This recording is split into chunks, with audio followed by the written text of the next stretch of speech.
నమస్కారం friends. Okay, praise the lord. ఈరోజు ఇది పాస్టర్ రాజు బోడ లేదా రజనీకాంత్ బోడ నుంచి మీరు కొన్ని సువార్తలు వింటారు. సో ఆ క్రమంలో నేను పెట్టిన టైటిల్ ప్రకారం ఏది యొక్క ఏంటంటే ఈ ఒక సమిష్టిగా ఒక ఏమంటారు కలెక్టివ్ గా పోరాడతలేరు. ముఖ్యంగా ఇండిపెండెంట్ వ్యక్తులు కొంతమంది పోరాడుతున్నారు. సో అది ఎక్స్ ఎంపీ హర్ష కుమార్ గారు కావచ్చు, ఇది ఎక్స్ ఐఏఎస్ అధికారి అయినటువంటి విజయ్ కుమార్ గారు కొద్దిగా కామ్ అయిపోయినారు. He moved on to some other things. KA Paul గారు సిబిఐ ఎంక్వైరీ అడుగుతున్నారు. సిబిఐ ఎంక్వైరీ చేస్తే అది కోల్డ్ స్టోరేజ్ యూనిట్ ఉంటుంది. అంటే వివేకానంద గారి కేసు ఎట్లుందో ఇది కూడా ఎవరు మాట్లాడకుండా అయిపోతుంది. సో అది విచారణ కాదు, దోషి అనేది ఉండదు, అంటే విచారణలోనే ఎల్లకాలం ఉంటుంది. సో కాబట్టి కేఏ పాల్ గారు మరి సిబిఐ ఎందుకు కోరుతున్నారో మరి ఆయనకే తెలవాలి. ఇంకా పోతే ఇంకెవరు ఉన్నారు, డాక్టర్ బాలా గారు కొట్లాడుతున్నారు. సో అడ్వకేట్ గారు. సో వీళ్ళందరేమో ప్రత్యక్షంగా కొట్లాడుతున్నారు. ఇక రాజుపోవడానేమో ఈ ఇష్యూ డై డౌన్ కాకుండా ఉండడానికి ఈ విషయ పరిజ్ఞానం చేస్తే ఇంకా కొట్లాడే వాళ్ళ సంఖ్య పెరుగుతుందేమో అన్న ఆశతోటి రాజుపోవడ ఈ విషయాన్ని డై డౌన్ కాకుండా తన వాయిస్ ఇస్తున్నాడు. సో ఇది వీళ్ళు కాకుండా ఇక మిగతా ఎవరు కొట్లాడుతున్నారో నాకు చెప్పండి దయచేసి, మీకు దండం పెడతా. Be honest to yourself. నా గురించి చెప్పకండి. Okay, be honest to yourself. మీకు మీ అంతరాత్మ అనేది ఒకటి ఉంటుంది కదా ప్రతి మనిషికి. ఎదుటివాడికి అబద్ధం చెప్తాం, ఓకే, వాళ్ళకి ఎన్నైనా చెప్పగలుగుతాం. కానీ మన అంతరాత్మకి కూడా అబద్ధం చెప్పి బతుకుతున్నారు అనుకో, వాడు బతికినా సచ్చినా ఒకటే. కాబట్టి మీ ఇప్పుడు చెప్పిన పేర్లు కాకుండా మీ అంతరాత్మకి క్వశ్చన్ చేసుకోండి, ఇంక్లూడింగ్ ఫ్యామిలీ మెంబర్స్. ఎవరు ఈ ప్రవీణ్ పగడాల బ్రదర్ విషయంలో ఒకటి ఆయనకు న్యాయం కావాలని, తర్వాత ఆయన యొక్క ఆశయాలు ఆయన లెగసీ కంటిన్యూ కావాలని, ఈ రెండు విషయాల్లో మిగతా వాళ్ళు ఇంక్లూడింగ్ ఫ్యామిలీ మెంబర్స్ ఎవరు పోరాటం చేస్తున్నారు, ఒక ప్రణాళికాబద్ధంగా ఒక యాక్షన్ ప్లాన్ తోటి మనం చేద్దామని పోరాట పడుతున్న వాళ్ళు ఎవరో చెప్పండి. డాక్టర్ అభినయ్ దర్శన్ గారా, అజయ్ బాబు గారా, లేకపోతే ఇంకో పాస్టర్ గారా? దయచేసి చెప్పండి. Let's be honest, be humble. Okay, ఇదే కదా జీసస్ గారు చెప్పింది కదా, ఎవరికో చూపెట్టుకోవడం కాదు కదా. ప్రవీణ్ పగడాల బ్రదర్ చావుని వాళ్ళు పండుగ చేసుకుంటున్నారు నా భాషలో. ఎందుకంటే వాళ్ళకి యూట్యూబ్ లో వ్యూస్ వస్తున్నాయి కాబట్టి వాళ్ళ ఛానల్ ఇంక్రీజ్ చేసుకోవడానికి ట్రై చేస్తున్నారు. దాని మీద ఆ వ్యూస్ ద్వారా 4 పైసలు వస్తాయని ఆశపడుతున్న వాళ్ళు ఉన్నారు. ఈ డానియల్ జాషువా కావచ్చు, ఇంకోడు చేకూరి ఎవడో కావచ్చు, ఇంకోడెవడో కావచ్చు, రైట్, స్టీవెన్సన్ ఇంకోడు, రైట్, అవునా కదా? డాక్టర్ అభినయ్ దర్శన్ అంటోడు ఒక కేసు వేసిండు, ఒక కేసు మీద కొట్లాడిండు, లేకపోతే ఈ క్రిస్టియన్స్ కి జరుగుతున్న అన్యాయాల మీద పోరాటం చేస్తుండు. ఏం లేదు, వచ్చగాడున్నాడు. ఓకే, ముగ్గురు పిల్లలు. ఓకే, ఎవరితోటి కలిసి ఉంటుండో ఎవరితోటి ఉంటున్నాడు భగవంతుని కనుక. సో ఏది ఏమైనా ఏది అంటే మనం ఇక్కడ విలువలు అనేటివి మనం చెప్పడం వేరు, వాటిని పాటించి చెప్తే దానికి వాల్యూ ఉంటుంది. మైక్ దొరికింది అని గట్టిగా ఒర్రేస్తే అది దాన్ని అనరు. Hour action speak louder. అర్థమైందా? ఇక నేను 7 సంవత్సరాలు అవుతుంది నేను ముచ్చట చెప్పిన దానికి డాక్టర్ అభినయ్ దర్శన్ మైక్ పట్టుకుని వరిన దానికి ఏం తేడా ఉంది? నువ్వు చర్యలు తీసుకునే స్థానంలో ఉన్నావు కదా. చెప్పండి, లీగల్ బ్యాటిల్ చేసిండా, న్యాయం కావాలని ఇక్కడ రోడ్ల మీదకి వచ్చి కొట్లాడిండా, ఏం చేసిండు? మైక్ దొరకగానే గట్టి అరుస్తున్నాడు తప్ప ఆయన తను రాజకీయంగా ఎదగాలి, ఇంకోటి ఎదగాలి అని తన ప్రయోజనాల కోసం డే 1 నుంచి ఫస్ట్ అజయ్ బాబు అంటాడు, నాకే థ్రెట్ ఉంది అంటాడు, తర్వాత నెక్స్ట్ అభినయ్ దర్శన్ అంటాడు. వాళ్ళ స్వార్థ ప్రయోజనాలే తప్ప నిజంగా ప్రవీణ్ పగడాల బ్రదర్ విషయంలో జెన్యున్ కొట్లాడుతున్న వాళ్ళు ఎంతమంది ఉన్నారో ఏళ్ల మీద లెక్క పెట్టవచ్చు. ఇది ఎంతవరకు కరెక్టో ఎవరిది వాళ్ళు ఆలోచించమని నేను ప్రాధేయపడుతున్నా. ఓకే, సో ఆ క్రమంలో ఇది ఒక అమ్మాయి నేనంటే క్రిస్టియన్ కాదు కాబట్టి నేను బొట్టు పెట్టుకుని వచ్చినా, నేను కాషాయం వేసుకుంటే నేను ఏదో పాపం చేసినా అన్నట్టు పుట్టుకతోటి వచ్చినాయి పోతాయి. అరయ్యా, నేను పుట్టుకతోటి ఏ సాంప్రదాయంలో పెరిగినో ఆ సాంప్రదాయాన్ని వదిలేసి వేరే మతంలో జాయిన్ కాలే కదా అధికారికంగా. కానప్పుడు ఆ సాంప్రదాయాన్ని నేను ప్రదర్శిస్తుంటా. ప్లస్ ఎస్పెషల్లీ బీజేపీ పండుగలకి పబ్బాలకి ఉంటుంది, కానీ ఎస్పెషల్లీ బీజేపీని కౌంటర్ చేయాలంటే నేను నార్మల్గా వచ్చినా అనుకో, నువ్వు కూడా గొర్రె బిడ్డ అంటారు. అదే నేను అట్లా వేషధారణ వచ్చినా అనుకో, ఏది ఇక వాళ్ళు ఏం అనలేరు. అన్య మతస్థుని అయితే గొర్రె బిడ్డ అంటాడు, కాంగి అంటాడు, కమ్మి అంటాడు, ఖలిస్తానీ అంటాడు, ముస్లిం ఇది జిహాదీ అంటాడు.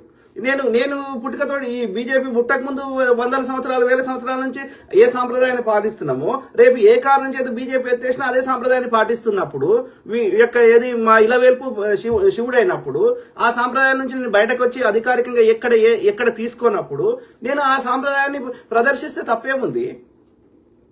అయినా సరే కొంతమంది ఎడ్డి గొర్రెలు ఉంటారు. ఓకే, అన్ని మతాలల్లో అన్ని కులాలలో మంచి వాళ్ళు ఉంటారు, చెడ్డ వాళ్ళు ఉంటారు. ఓకే, సో క్రిస్టియానిటీలో కూడా ఎడ్డి గొర్రెలు ఉన్నారు. సో ఎడ్డి గొర్రెలకు అర్థం కాదు కాబట్టి మనం విషయ పరిజ్ఞానం చేస్తున్నాం.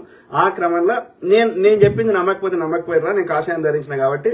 ఓకే, ఈ సోదరి క్రిస్టియన్ సోదరి కదా, ఆ సోదరి చెప్పిందన్న వినండి. ఓకే, ఎంతమంది నిజంగా అన్న మరణం గురించి కొట్లాడుతున్నారు అన్న విషయంలో అని ఆ చెల్లె చెప్పిందే వినండి, నేను చెప్పింది వినకండి. ఓకే, నేనంటే అన్య మతస్తుని కదా, నేను ఎంత మంచి కొట్లాడినా మీకు అది నేను నా లోపల ఏదో ఒక నా మీద ఏమంటారు బట్టగాల్చి మీదేస్తుడు అంటారు కదా, చేస్తారు నాకు తెలుసు. ఎందుకంటే స్వార్థపరులైనటువంటి దొంగ పాస్టర్లు కూడా ఉన్నారు కాబట్టి వాళ్ళ మీద చెప్తుంటే వానికి ఉన్న జాన్ వెస్లీకున్న బంధుగణము వాని శంశాలు ఉన్నోండి లేనోని అందరితో తిట్టిపిస్తున్నాడు. వాని బతుకులని బయట పెడదాం కానీ అంతకంటే ముందు శిల్లేం మాట్లాడిందా విందాం.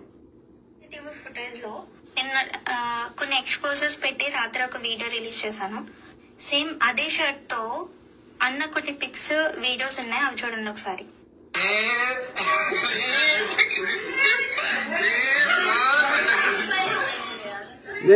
నేను ప్రవీణ్ బ్రదర్ చెప్పిన అన్నిటిని అంగీకరిస్తలేను.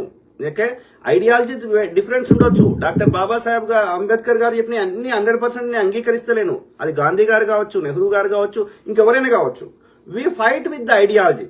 No two people think alike. ఒక తల్లికే పుట్టి ఒక తల్లి గర్భం నుంచే బయటకు వచ్చి ఒకటే తల్లి పాలు దాగి ఒకటే ఇంట్లో పెరిగిన ఇప్పుడు నేను మా ఇద్దరు చెల్లెళ్ళు, వీ డోంట్ థింక్ అలైక్. మేము అన్ని విషయాలు ఒకటే విధంగా ఆలోచించము. అంత మాత్రాన్ని కొట్టుకొని చంపుకొని పొడుచుకొని చేసుకోం కదా. We fight on the ideology అంతవరకే, in a democratic way, in a peaceful way. అట్లా ఇప్పుడు ప్రవీణ్ పగడాల బ్రదర్ చెప్పిన అన్నిటిని నేను అంగీకరిస్తలేను, కానీ చంపడం కరెక్ట్ కాదు. ఆయన చెప్పిన తప్పు ఉంటే మనము ఫైట్ చేద్దాం, ఏది ఆయనకు మనం కౌంటర్ ఇద్దాం, అంతవరకే. కానీ చంపుకునుడు పొడుచుకునుడు తప్పు, నేరము. అది అందుకోసం నేను ఫైట్ చేస్తున్నా, అందుకోసం నేను మాట్లాడుతున్నా. ఓకే,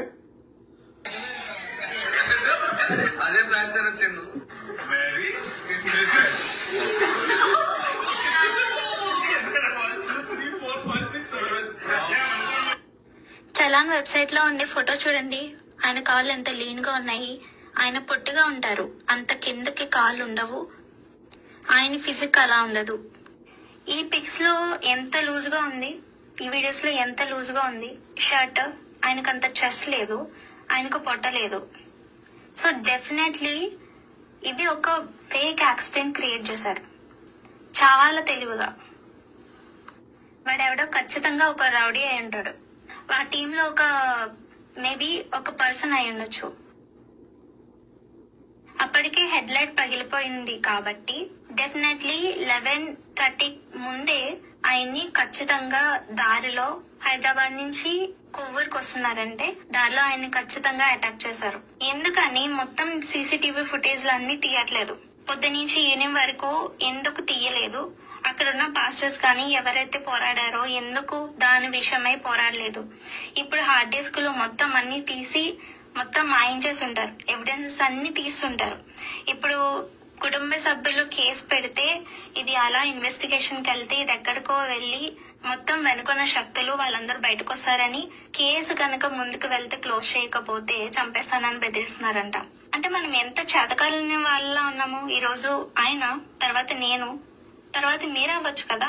ఎందుకు ఎవరు పోరాడట్లేదు? మొన్న ఒక హైదరాబాద్ లో ఉండే ఒక పూజారికి అయినప్పుడు అంతలా రియాక్ట్ అయ్యి సీఎం లెవెల్ లో పిఎం లెవెల్ లో ఇంత అన్యాయం జరుగుతున్నప్పుడు ఎందుకు మాట్లాడట్లేదు? మనం ఎందుకు పోరాడలేకపోతున్నాం?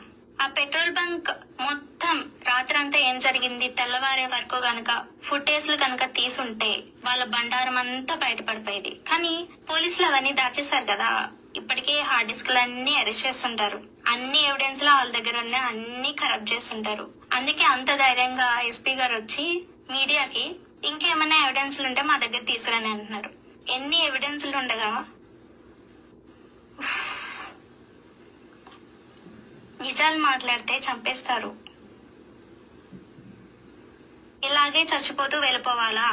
ఎవరికి వాళ్ళు నాకెందుకులే, నాకేమన్నా చేస్తారేమో, నాకేమన్నా అవుతుందేమో, ఇదా మన దేవుడు మనకి నేర్పించింది? ఆనాడు అపోస్తలులు ఏథెన్స్ లో, ఆ యూరోప్ ప్రాంతాల్లో వాళ్ళు దేవతల గురించి నిజ నిజాలు మాట్లాడి మన అపోస్తల కార్యంలో చూస్తాము. తర్కించలేకపోతే, వాళ్ళతో డిబేట్ లేకపోతే వాళ్ళు ఎలా కళ్ళు తెరుచుకుందరు? ఈ రోజు ఆ రోజు వాళ్ళ దేవుడి కోసం అపోస్తలుని చంపారు. ఎవరినైతే పూజించారో వాళ్ళందరూ ఇప్పుడు ఉన్నారా? అపోస్తలులే పోరాడకపోతే ప్రపంచ సువార్త ఎలా వచ్చేది? ప్రపంచమంతా సువార్త ఎలా తెలుసుకునేది? ఈ రోజు ఒక అపాలజిస్ట్ ని గౌరవించడం ఈ క్రిస్టియన్ కమ్యూనిటీకి, పాస్టర్లకి రాదు. మీరెందుకు వేరే వాళ్ళ గురించి మాట్లాడతారు? మంది మనం చెప్పుకోవచ్చు, మంది మనం దేవుని ప్రేమ, వాక్యము, ఇది నిజమైన సేవ కాదు. మరి ఇప్పుడందరూ ఎందుకు వచ్చి సంతాపం ప్రకటించారు? అది కూడా ఎవరు ఏం మాట్లాడలేదు, జస్ట్ కండోలెన్సెస్ చెప్పి వెళ్ళిపోయారు అంతే. ఏ పాస్టర్ దీని గురించి మాట్లాడు. ఇంకా పొలిటికల్ బ్యాక్గ్రౌండ్ ఉన్న వాళ్ళు అయితే ఇంకా వాళ్ళకి ఆ బ్యాక్గ్రౌండ్స్ కావాలనుకోండి, వేరే విషయం. ఆనాడు అపోస్తలు శిష్యులు తర్కిస్తూ డిబేట్ చేస్తూ సువార్త ప్రకటించకపోతే ఈ రోజు నీకు నాకు సువార్త అందేది కాదు. ఆనాడు అపోస్తలు కాదు, అపాలజిస్ట్. అందుకే వాళ్ళని హింసకి గురి చేసి చంపేశారు, హతసాక్షులయ్యారు. ఒక అపాలజిస్ట్ కి కనీసం ఒక హెల్ప్ చేయకపోయినా పర్లేదు, వాళ్ళ వైపు దయచేసి ఉండండి. ఇప్పటికైనా నోరు తెరవండి. యాక్సిడెంట్ పేరు చెప్పి పాస్టర్లందరినీ చంపేస్తున్నారు. నిన్న ఫ్యూనరల్ నుంచి వచ్చిన హైదరాబాద్ లో ఉప్పల్లో జోషువా అనే పాస్టర్ గారిని ఒక ట్రావెల్ బస్ వచ్చి గుద్దేసినప్పుడు స్పాట్ లో చనిపోయారు ఆయన. చాలా తెలివిగా ఈ దేశం అంతా ప్లాన్ చేస్తున్నారు. ఏం పౌరుషం రావట్లేదా మనకి? మన దశింభాగాలు, మన కానుకలు చాలా, మీ సంఘాలకి మీరుంటే చాలా. రేపు అదే సిచ్యువేషన్ మీకు వస్తుంది. సీసీటీవీ ఫుటేజ్ లో కొన్ని ఎక్స్పోజెస్ పెట్టి రాత్రి ఒక వీడియో. సో ఇప్పుడు నేనంటే అవలగాన్ని, ఎడ్డి నా కొడుకుని, నేను అన్యమతస్తుని కాబట్టి okay, you can blame me, you can troll me, ఎవడు ఉంటే వాళ్ళతోటి తిట్టిపియండి. Okay, I don't care. నా అంతరాత్మ తెలుసుగా నేను మాట్లాడుతున్న తప్ప రైటో. సో నేను చెప్తా ఉంటే ఏ పార్టీలో ఉన్నా, ఏ బిలీఫ్ సిస్టమ్ ఉన్నా నేను కంటిన్యూస్ గా అది అడుగుతున్నా. ఇంక్లూడింగ్ నేను సపోర్ట్ చేస్తున్న కాంగ్రెస్ పార్టీలో ఉన్న వాళ్ళని కూడా, ఇంక్లూడింగ్ ముఖ్యమంత్రి గారిని, రేవంత్ రెడ్డి గారిని కూడా, ఏది ఆయన తప్పు చేస్తే తప్పు అన్న సందర్భాలు చాలా ఉన్నాయి. ఓకే, అర్థమైందా? సో కాబట్టి నేనేమి నా స్వార్థ ప్రయోజనాల గురించి మాట్లాడట్లేదు. లాస్ట్ 10 years నుంచి మాట్లాడుతున్నా. ఈ ఒక్క విషయాలుగా అనేక విషయాల్లో మాట్లాడుతూనే ఉంటాం. Okay, end of the day ప్రజలు బాగుపడాలి. ఏ బిలీఫ్ సిస్టమ్ ఉన్నా నాకు అనవసరం. వాళ్ళ వ్యక్తిగతంగా ఏ మతంలో ఉన్నా నాకు అనవసరం. దానివల్ల నాకు నష్టం కానంత వరకు నాకు అనవసరం. అందులో ఉండే మూఢ విశ్వాసాలని, అందులో ఉండే అబ్యూజర్స్ ని తప్పకుండా ప్రజలకి ఎక్స్పోజ్ చేస్తాం. ఎందుకంటే ప్రజలకు నష్టం జరుగుతుంది కాబట్టి. ప్రజలకు నష్టం కానంత వరకు ఎవరు ఏ బిలీఫ్ సిస్టమ్ నమ్ముకొని నాకు అనవసరం. నేను అందులో ఏలు పెట్టా, కాలు పెట్టా, నేను అది తప్పు అన్నా రైటు అన్నా, నష్టం కానంత వరకు. సింపుల్. సో ఆ క్రమంలో ఆ చెల్లి అయితే, ఆమె అయితే ఇన్నోసెంట్ ఉంది కదా, ఆమెకి రాజకీయాలు తెలియదు, ఆమెకి సమాజంలో ఉండే మంచి చెడు తెలియదు. కేవలం ఆమె యొక్క ఇన్నోసెంట్ మైండ్ తోటి ఒక అమ్మాయి, ఒక ఏమంటారు ఫ్రెష్ మైండ్, యూత్.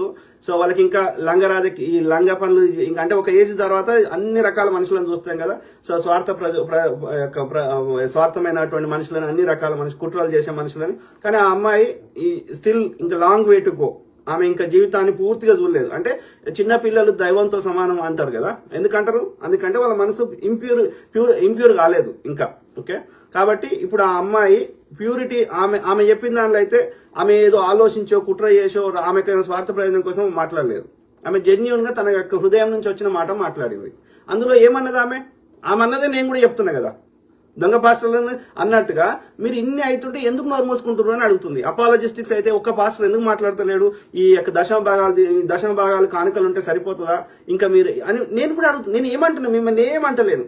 అది వెస్లీ దంపతులైనా ఇంకోనైనా ఏమంటున్నా, form a JAC, try to find a justice for brother అని అడుగుతున్నా. ఆయన రెండు విషయాలు. ఒకటి జస్టిస్, అది దొరకదా దూర్కి బాత్. ఓకే, కానీ మన ప్రయత్నం మనం చేయాలి. రెండోది ఏమంటున్నా, ఆయన లెగసీని ఈ చరిత్ర మర్చిపోకుండా ఉండాలంటే నేను కొన్ని చెప్పిన. మెమోరియల్ పార్క్ కట్టండి, ఆయన పేరు మీద పుస్తకం రాయండి, ఇంకా కొన్ని మ్యూజియం కట్టండి, ఇట్లా చెప్పిన. మరి అవైతే ఎవరు ఆపుతలేడు కదా. పోనీ మీకు హైవే NH హైవే మీద కట్టడం అది మనకు నేషనల్ కేంద్ర ప్రభుత్వ పర్మిషన్ కావాలంటే రాజమండ్రిలో కట్టండి. రాజమండ్రిలో ఎక్కడన్నా ఒక 5 నుంచి 10 ఎకరాల ప్లేస్ తీసుకొని కట్టండి, బ్యూటిఫుల్ పార్క్.